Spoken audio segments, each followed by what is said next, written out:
हदीस पाक में आया है कि जिन्नात की 3 किस्में हैं। हवाओं में उड़ने वाले जिन्नात। जिन्नात की एक किस्म वो है जिसके पर होते हैं और इन परों के जरिए से हवाओं में उड़ते हैं और इस कदर तेज रफ्तारी से हवाओं में चलते हैं कि इसकी हकीकत सिर्फ अल्लाह ही को पता है। इस किस्म के जिन्नात के बारे में कहा जाता है कि ये तेज और गोल चक्कर वाली हवा, जिसको बगोला भी कहा जाता है, इस तरह की बगोला और गोल चक्कर वाली खेती की कटाई के जमाने में देखने में आती है और ये दर हकीकत जिन्नात की एक किस्म होती है।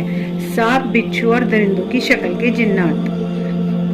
जिन्नात की दूसरी किस्म वो है जिसमें से बाज सांप, बिच्छू जैसे मोजी जानवरों की शक्ल में फिरते हैं और इनमें से बाज चौपाए दरिंदे हैं।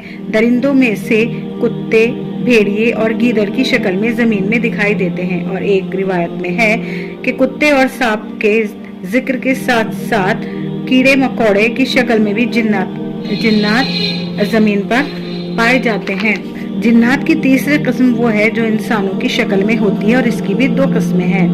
वो जिन्नात जो इंसानों पर सवार हो जाते हैं और जिन्नातों में से बाज वो हैं जो इंसानों पर सवार होकर इंसानों की तरह बोलते हैं।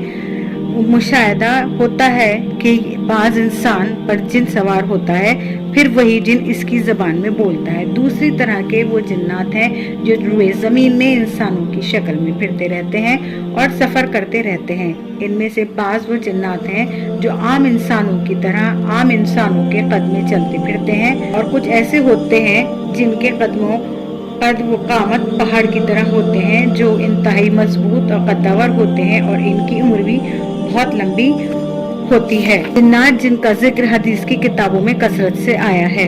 एक रिवायत में इस तरह से है कि हुजूर अकबर सल्लल्लाहु अलैहि वसल्लम से घरों के सांप के मुतालिक सवाल किया गया तो आप सल्लल्लाहु अलैहि वसल्लम ने मना फरमाया कि जब भी तुम घरों के अंदर सांप देखो तो इसको मुखातिब करके ये कह दिया करो कि हम हजरत नूह अलैहिस्सलाम की कसम देकर कहते हैं और सुलेमान अलैहिस्सलाम की कसम देकर कहते हैं कि यहाँ से हट जाओ, हमें तकलीफ न दो। अगर हट जाए तो ठीक है, वरना उसको मार दो।